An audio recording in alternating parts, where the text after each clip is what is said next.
got it. Perfect. Spencer, thank you so much for joining me today. I'm so excited to have you on. Thank you, Jessica, for having me. Very excited to be here. Right. So to start with, tell me your name, the company you work for, and your position there.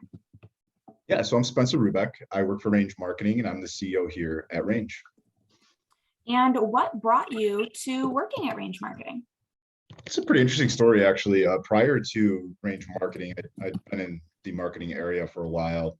I own marketing companies myself. I started smaller ones, but I actually had started a clothing business, believe it or not. And during my clothing business was where I found the founder of Range Marketing, who really wanted to have that type of executive where he could take a step back and the company could be run and grown. He's done his part and is ready to pass it on. So it actually came from the clothing industry, which is, kind of, now people think it's tech marketing, like where would that come from? Plus cannabis too, so actually just found the opportunity through just doing business. Yeah. That's awesome. Yeah. So I know Range Marketing does work in the cannabis industry. Can you tell me a little bit about what you do? Yeah, so we have a very niche and specialized product. Our product is strictly SEO, so Google search engine optimization. It's based around the ability to rank a specific client or an industry or service provider for objectively consumer engaging keywords that they may have for their consumers or clients, ranking them higher on the internet. That's the primary goal. We found that doing this in other industries was extremely useful for service businesses such as HVAC, pest removal companies. I never really thought that HVAC and cannabis would coincide, but they did. Back in about 2018 is when we figured out that this industry was very prime for our services, being that you're so limited in what you can market and how people can find you as a cannabis retailer. Yeah, absolutely. Marketing in the cannabis industry is extremely challenging, and something like SEO, which can be done both organically and through paid tactics, is really kind of one of the only workarounds for that. Yeah, it really is. And there are like markets that change. There's the billboard method, which for the sake of crossing our T's and dotting our I's, that's always a good branding thing. It's a good branding approach. But what's actually driving revenue that's trackable and measurable and recurring, and that's one of those things that SEO is. It's just, yeah, to your point, it's one of the few things you can do, and it's something that we've just honed in and specialized in this industry. It's been fun. So you are approaching the cannabis industry a little bit differently than a lot of people I talk to, because you're in digital marketing specifically. So yes. Using that lens to look at the cannabis industry, what's something you're really excited for right now? The lens that I look at the cannabis industry from the marketing perspective, right? Mm-hmm. Yeah, it's really interesting. And we were just having a conversation about this today. There's so much monopolization happening in the cannabis space. And what we're seeing is that a lot of these private businesses that we've been working with, and we've been in the space now for 5 years. So we've seen smaller size dispensaries, we've seen larger size dispensaries, we've seen MSOs, which are, multi-state opportunities. That's sort of the lingo that's going around now. There's a lot of MSOs, and what's really happening is just the monopolization, a lot of acquisitions, kind of building this large tower, if you will. And I do see that happening. I see it as a good thing. Although some people may say, oh, it's bad, everyone's going to buy everyone out. That's not really the case in this space. This industry it's old, it's been around for a long time. And the people involved in the industry are, very grassroots oriented business owners, and they've developed very strong ties to all parts of the market and the industry. And I see that the industry itself, I can tell you this much, at least people are talking about it. It's been a long time where it's legalized, and now people are saying, well, it's almost like, when's it all going to be done, right? We're all waiting for it to be unraveled, and it's like this big thing, but it just makes so much sense for legalization to happen, both economically and from a social standpoint.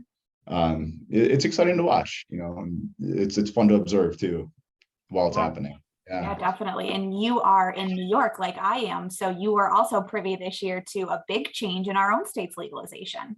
Yes, that's happening, and it's happening quickly. And it's one of those things that's been in motion for a while, but it's very exciting to see the tide finally turning in favor of New York, getting things done and doing it the right way too, which I'm happy to say. It seems like New York's doing it the right way. Some states did not.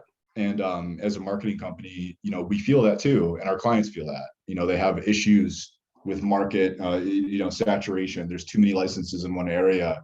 there's not enough of a business acumen that went to the approach of some legalization. So really happy to see that New York State's actually, doing this the right way, approaching it the right way, and making it equitable for the right people. Yeah, definitely. I think that's one benefit to waiting so long for legalization to come to us. Yeah. New York's always doing everything almost last or first if it seems like it's painful, I swear. But time's coming. So yeah, absolutely. So on the other end of that spectrum, when you're working with cannabis clients, what's something that you see happening in the industry that you're not a fan of? One of the things that I see within the industry that I'm not really a fan of, it would really be just sort of the moxie around, still to this day, people have this sort of taboo sense around cannabis. It still has that, really, it does. A lot of the states that we work in are legal, and we don't see that. But as we go into new states, right now we're proactively going into new states that are looking to legalize. And so we're in the circles, in the political circles. We actually put ourselves in there, and we do that intentionally to learn about how a market's opening, when's the time to market, how can we help business owners looking to achieve what they're trying to accomplish within this space in a timely manner, and make sure they're educated and are doing the right thing. So it's really interesting to see that as the market develops, sort of just the approach to it from both a political standpoint and a social standpoint.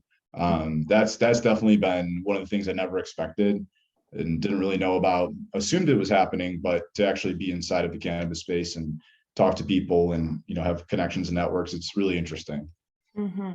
Do you see a big difference working with companies in states that don't have legalization yet in terms of your SEO tactics or the results?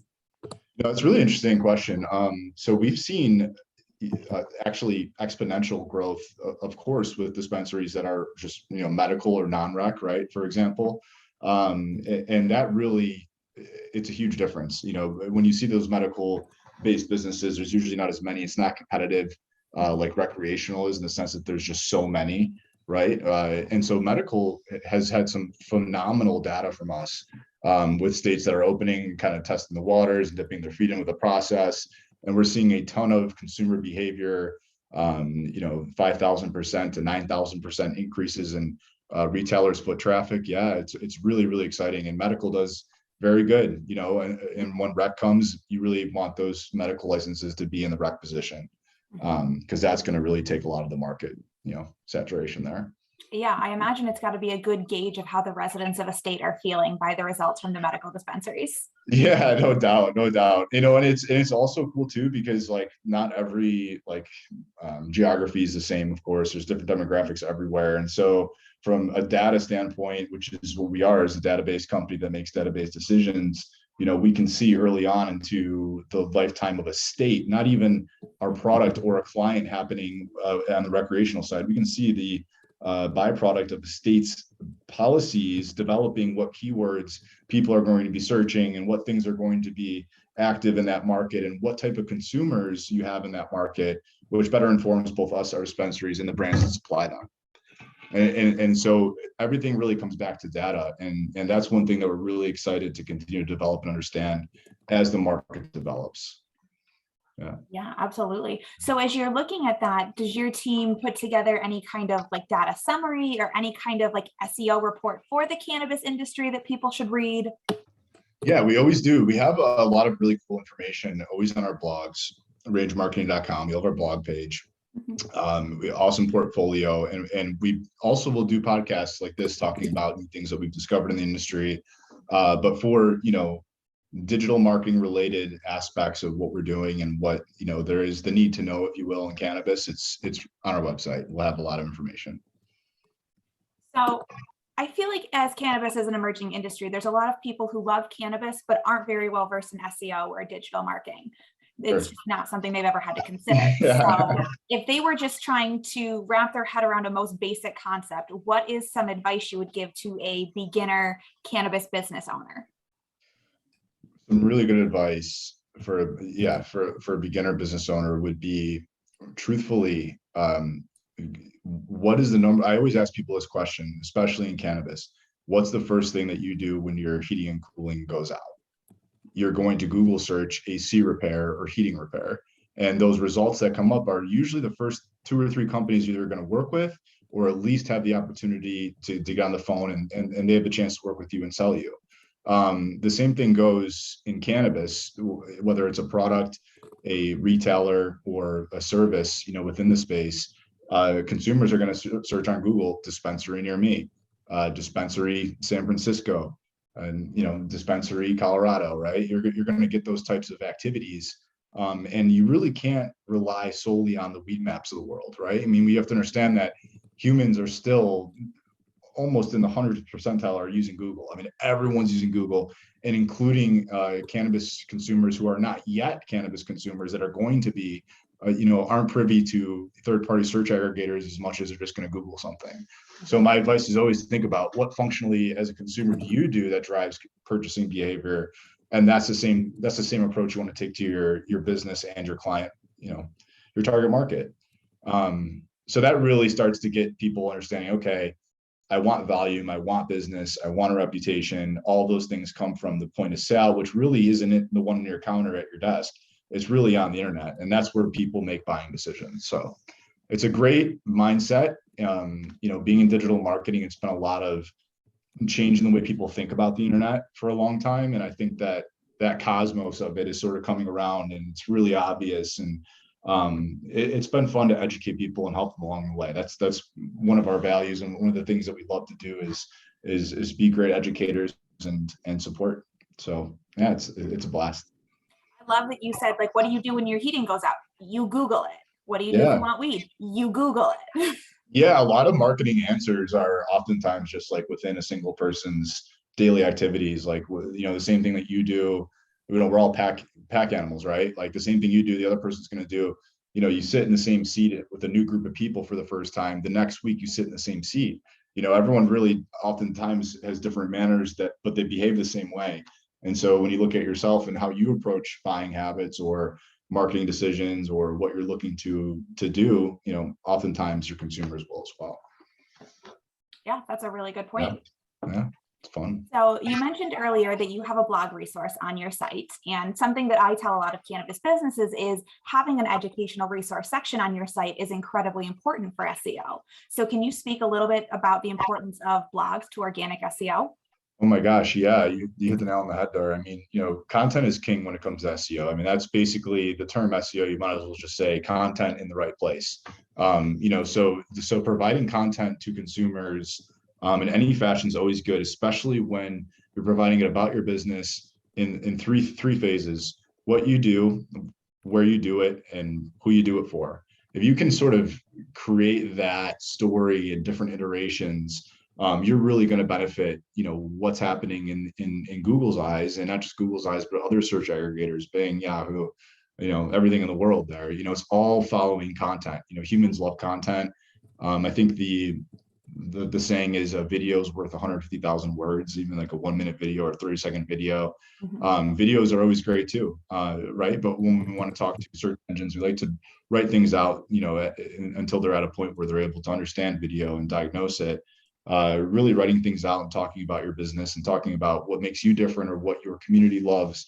Those are things that are truly organic, speak to both human and social elements around those. And that's what's going to increase your visibility, because it increases the human visibility element. When you increase that element, you're increasing the organic element. It's very, very, very close to human, right? And that's getting cool. Yeah, I love that you pointed out that video is important, but videos don't talk to search engines, because I run into people who say, well, video is king, blogs are dead. That's so 2003. But search engines don't understand videos. They can't transcribe them. Yeah, you're limited to what you can do, right? A video, you can put things in the meta tags, all in the title, and it's all great. But really being able to speak to who you are, what you do, and where you do it, that's the key. Any chance you get to do that, that's where you're going to have the most success. Yeah, definitely. We're not quite at the point where AI can go into YouTube, listen to a video, transcribe it, and then index the content yet. Not far off either, though, which is, it's weird. The other hand is just getting pretty close. Yeah. Weird. Yeah, I won't tell you too much about that yet. I'll let everyone figure it out. It sounds like it would freak me out. It's interesting.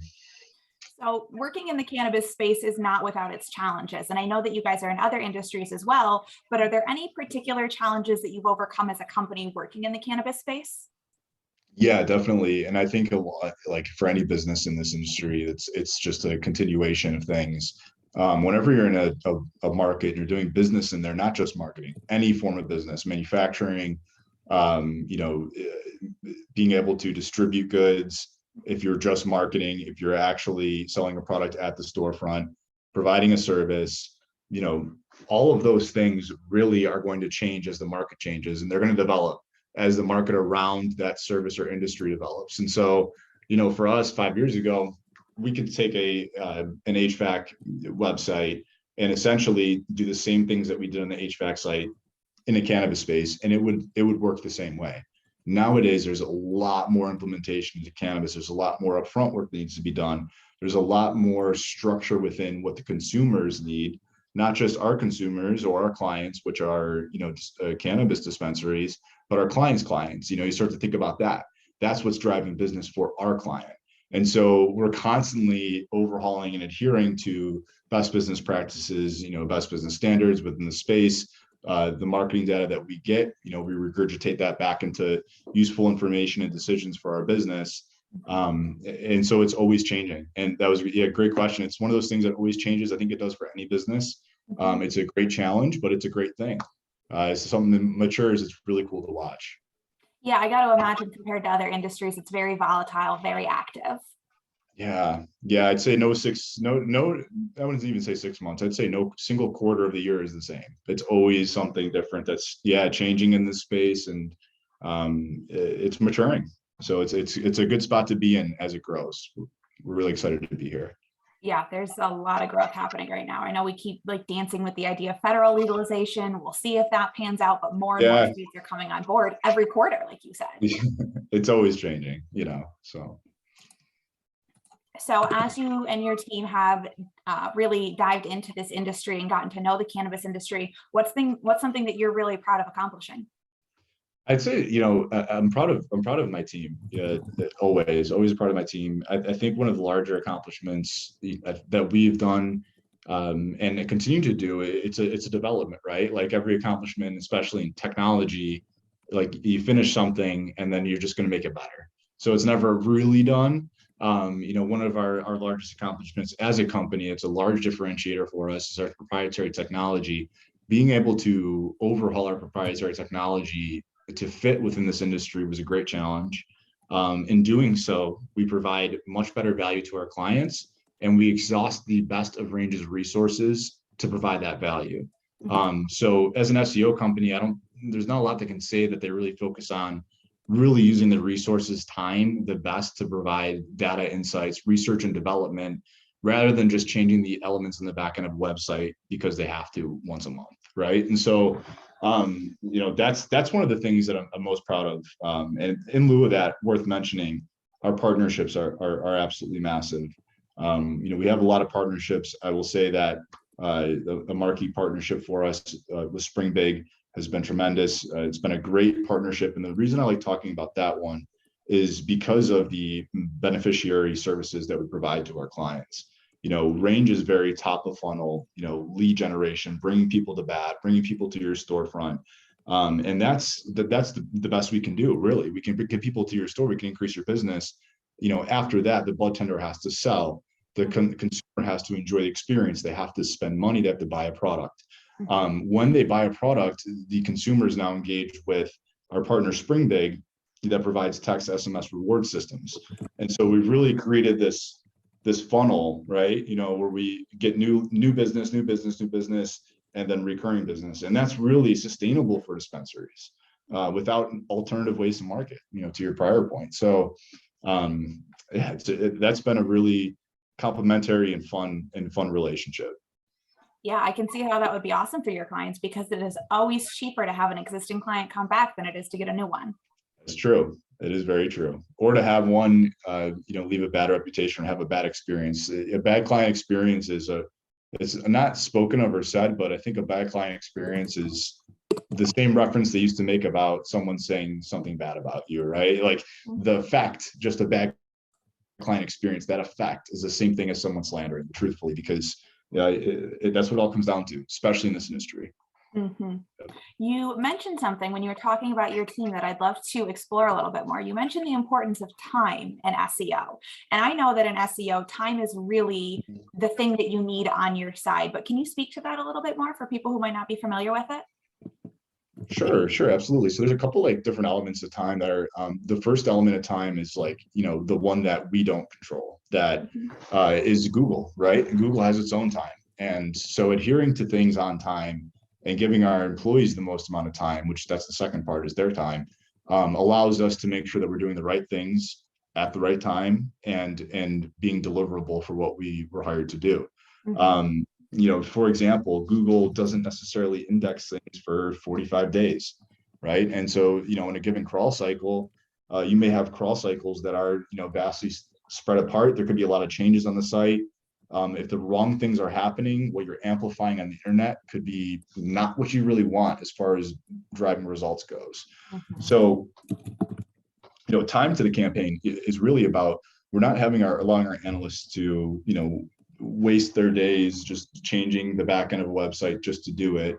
We're spending a lot more time on the R&D side, understanding what keywords are popular for what reason and what's happening and what opportunities do we have to improve our campaign because of this factor, right? There's so many different things that we're trying to adhere to. Just adding on to that real quickly, what allows us to have that time, I mentioned our proprietary technology before. Putting that aside for a moment, if you'd imagine an environment where we come from, where we have, hundreds and more of dealers, right? Ranking HVAC dealers, I'm speaking of, heating and cooling people that will install the AC, cooling unit in your house. We have so many of those ranking in the #1 keyword position on Google for hundreds of keywords across the country. You've really developed at that point an acumen for what Google's doing and what they like. Being able to document that, being able to see changes as they're happening, when Google, being a private company, may not tell you why they're making changes, they just do it. And treble in a music studio, we want more treble today, more bass today. And so what you do is you have everyone ranking #1 for these hundreds of keywords. And if a plethora of them drop out of that, that success rate, you can start to ask, what's going on? Why is this happening? And we were fortunate to have such a large area of data like that, to be able to identify, this is what works, this is what we know works, and when things change, we'll know it. Being able to apply that globally into an industry is a huge benefit to the client, because again, we're not just guessing. We're not doing the medical part of it where it's anti-lagging. This might work. Let's take this medicine, see how it works in a couple of weeks. We kind of already did all that. We know what works, and so we're just going to adhere to that style and spend more time, on R&D and making sure your campaign's successful and making sure that we're hitting the metrics that are successful to you, what's important to the client. So that's where time becomes both important and also a major value differentiation for clients who, when they want to work with us or maybe someone else, time is very important. So I hope that answers it. I got a little detail there, but SEO is so technical, and I think there's a lot of misunderstanding about what it is and what it takes. And so many people are looking for that instant gratification. I use these words in a blog and my ranking shoots up by 5 points, but that's not how it works. Like you said, Google doesn't even index things except every 45 days. That's over a month. Yeah. And sometimes when things happen quickly, they happen. And then, when there's another overhaul that comes, or an actual index, or, if you check that search engine result page again, it will continue to change. So it's really just about, understanding what you're doing and having the right game plan going into things, so you're not guessing. And we're happy and confident to say that we're not guessing. We know what to do. We know what we're doing, and we really know what we're getting into when we're working with someone. So we love to educate. As you can tell, that's a big part of our business, is educating, because to your point, people don't know, and there's that, sometimes a fear factor or just a lack of understanding. And so it's really good and important to talk about these things. Yeah, and investing in marketing can be one of those things that's a tricky sell, because so much of the ROI is intangible. But once you understand SEO, you can really start to quantify the impact that it's having. Absolutely. Well said. So branching off of that, when you guys are working with a new dispensary, what do you want them to take away from an experience with you? Yeah, and customer experience, we talk about that all the time. We want our experience to be as painless as possible, because there's really nothing easy about building a website, even if you're building it in a drag and drop builder, which I don't advise, by the way, because that's one of the biggest things that will keep you from doing successful SEO. You want to be able to write how your website looks on the back end, to write the content the right way, to write important elements. Nonetheless, and I'm sorry, Jessica, could you just go back to the initial point there? Yeah, absolutely. So when somebody's coming to you for a customer experience, they're coming to you, a new dispensary, what do you want them to take away from working with you? Yeah, and it's really, we want them to take away that it's been a positive experience. You know, it wasn't a negative experience. You know, there's always work to be done, and when it comes to building a website or understanding an SEO campaign, but making it as painless as possible is really our primary goal there. And when people walk away from our web design calls and they've onboarded with us at the first call, we love the follow-up that we get. Oftentimes, rockstar team, you know, we go for that. We want people to have that feeling that they have a really great web team behind them and their digital concerns in that area are cleansed. And if there are other concerns, we likely have the partnership or the right recommendation to work with, because there's other elements of their business too. You know, this is just getting people in the door and having a brand that fits who they really are. There's everything else in the business too they're going to need. And we're confident that our partnerships would cover all those bases. Yeah. So say there's a small dispensary watching this, they're on the fence about SEO. They're really not sure if it's worth their while, and because they just are not certain of what it is. If you had to tell them one thing just to say this will have an impact on your business, what would that be? I would tell them that, first of all, I understand the fear factor behind it. It's a big investment decision. I would always tell them to look at our portfolio at rangemarketing.com. Look at some of the success stories we have of smaller dispensaries that we've taken a 300% growth in 90 days. Those are things that change not just a business owner, but their family as well. When you can say that, we absolutely, from data from the dispensary owner, grew location from 13,000 a month to 43,000 a month in revenue.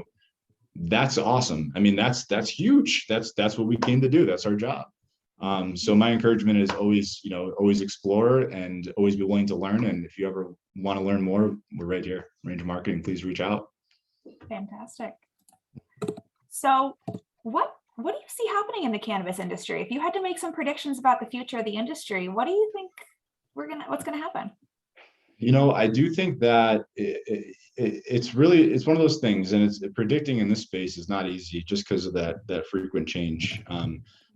As we mentioned before and talked about, I do think that there's going to be consolidation that for a while will be pretty likely, severe to some people in the space, people that, have not had the chance to get into it. I do see that being sort of a doomsday period for a little bit, but then it'll get better. And I believe that those who have a good business and good intentions in this space and do good work for the right reasons will be successful. And I think that they'll maintain through, and we're going to see a blissful America in just a few years, hopefully, where everyone is happy, including the government, and we have a fully legalized place. That would be the dream, wouldn't it? Yes, it would be so much better. It would be so cool, But it would be like the country we never thought we could live in. Yeah.